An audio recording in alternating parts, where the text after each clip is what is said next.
புகழும் ஏகவல்லோன் இறைவன் ஒருவனுக்கே. ஏந்தல் நபிகள் முஹம்மது முஸ்தபா ஸல்லல்லாஹு அலைஹி வஸல்லம் அவர்கள் மீது ஸலவாத்தும் ஸலாமும் உண்டாவதாக. கண்ணியத்திற்குரியவர்களே, அஸ்ஸலாமு அலைக்கும் வ ரஹ்மத்துல்லாஹி தஆலா வ பரக்காத்துஹு. குடியரசுத் தலைவருக்கு குடிமகனின் எச்சரிக்கை. ஒவ்வொன்றுக்கும் ஒரு நாயகம் உண்டு.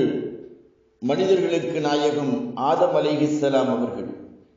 ஆதத்தின் மக்களுக்கும் அனைத்து படைப்புகளுக்கும் நாயகம் நம் உயிரிலும் மேலான உத்தமர் முஹம்மது நபி ஸல்லல்லாஹு அலைஹி வஸல்லம் அவர்கள்.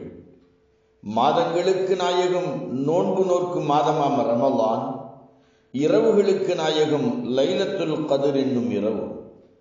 கிழமைகளுக்கு நாயகம் ஜும்ஆ நாளினும் வெள்ளிக்கிழமை. அத்தகைய மாண்பார்ந்த ஒரு வெள்ளிக்கிழமை நண்பகல் பொழுதில் மதீனாவின் பெரிய பள்ளிவாசலில் 1000க்கும் மேற்பட்ட மக்கள் தொழுகையாளர்கள் கூடியிருந்தார்கள். அந்த சமய திருக்கூட்டத்தார் அனைவரும் தங்களை ஜும்ஆ தொழுகை தொழவிக்க தலைமை தாங்க மாண்புமிக்க கலீஃபா ஹஜ்ரத் உமர் ரலியல்லாஹு தஆலா அவர்கள் வருவதை வினாடிதோறும் விளைந்து எதிர்பார்த்திருந்தனர். நேரத்திற்கு வந்த கலீஃபா அவர்கள் அங்கே நிறைந்திருந்த மக்களுக்கு சலாம் கூறி வாழ்த்தினார்கள். பின்னர் அன்றைய சிறப்பு தொழுகைக்கு முந்தைய தொழுகையை தொழுதார்கள். அடுத்து அங்கே இருந்த இறை அடியார்களை நோக்கி சமய பேருரை என்று சொல்லக்கூடிய ஹுத்பா ஆற்றத் தொடங்கினார்கள்.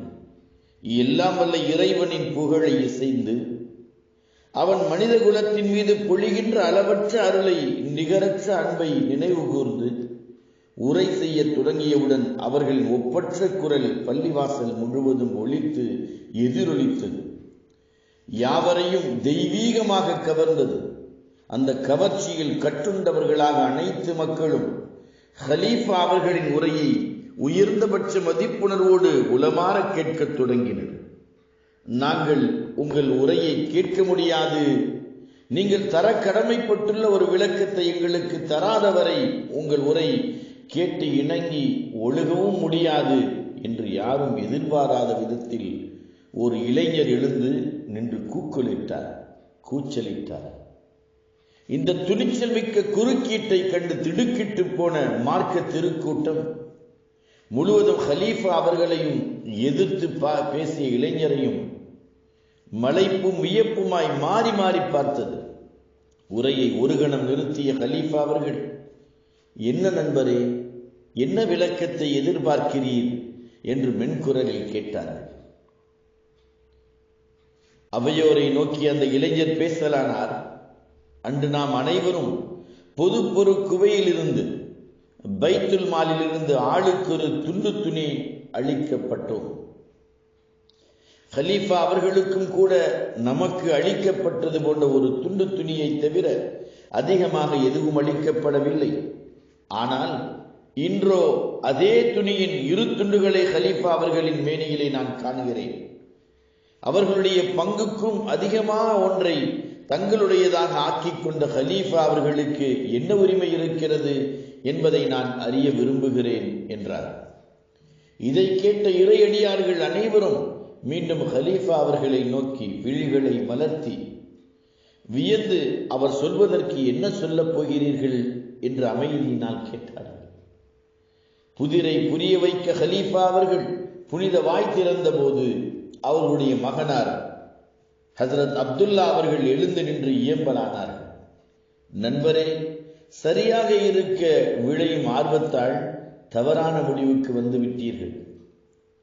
நண்பரே, சரியாக இருக்க விழையும் ஆர்வத்தால் தவறான முடிவுக்கு வந்து விட்டீர்கள்.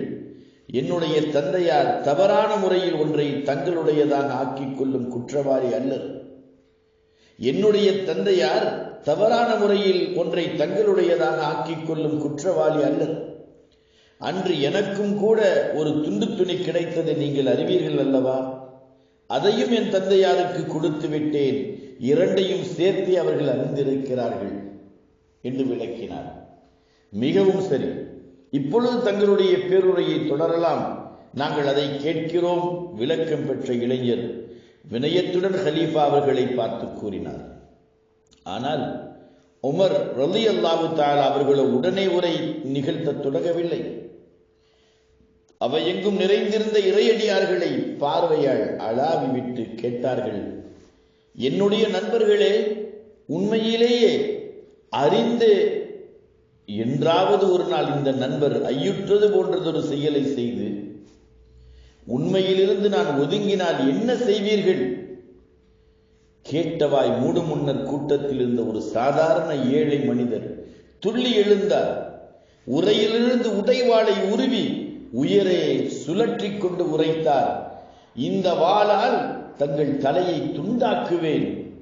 மின்னலென வந்த விடை கேட்ட அவையோர் அதிர்ச்சியிலால் உணர்வற்று போயினர்.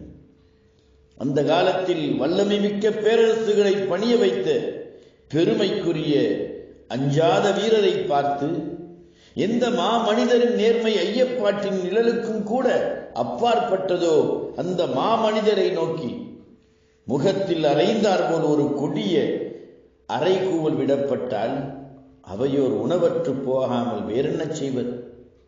அவர்களின் குரல் இடிமுழக்கமென ஒலித்தது. யாரோடு பேசுகிறோம் என்பது உமக்கு தெரியுமா?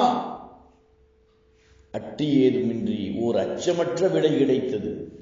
தெரியும், இஸ்லாமிய பேரரசின் வல்லமை மிக்க ஹலீஃபாவுடன், இறை நம்பிக்கையாளர்களின் தலைவருடன், உமர் அவர்களுடன் பேசுகிறேன் என்பது எனக்கு நன்றாக தெரியும்.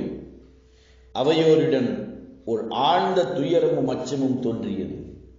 அடுத்து என்ன நடக்கும் என்பதை எண்ணி பார்க்கவே நடுங்கினர். அவையோருக்கு ஹஜ்ரத் உமர் ரலி அவர்களின் முகத்தை பார்க்க கூட உரமில்லை. ஆனால் ஹலீஃபா அவர்களின் அகண்ட முகத்திலே பொருளாலம் மிக்க புன்னகையும் மகத்தான மனநிறைவும் பூத்து குலுங்கின. தங்களுடைய கைகளை வானத்தை நோக்கி உயர்த்திய அவர்கள் நன்றி ததும்ப மகிழ்ச்சி திணறுடன் கூறினார்கள், எல்லாம் வல்ல இறைவா, சத்தியத்துக்காக எதையும் துச்சமென மதித்து போராட துணியும் இந்த திடமிக்க மனிதர்களிடையே வாழ்வதற்காக நான் உனக்கு நன்றி செலுத்துகிறேன். அற்புதமான வரிகள், அற்புதமான வரலாற்று சம்பவம், எத்தனையோ செய்திகளை சொல்லக்கூடிய சம்பவம். அல்லாஹு தஆலா அவனை வணங்கி வாழக்கூடிய தூய மக்களாகவும் எல்லோரோடும் இணங்கி வாழக்கூடிய நல்லவர்களாகவும் இல்லாதாருக்கு வழங்கி வாழக்கூடிய வல்லல்களாகவும் நம் அனைவர்களையும் ஆக்கி அருள்வானாக. வஆகிரு தஅவானா அனில் ஹம்துலில்லாஹி ரப்பில் ஆலமீன். அஸ்ஸலாமு அலைக்கும் வரஹ்மத்துல்லாஹி தஆலா வபரகாத்துஹு.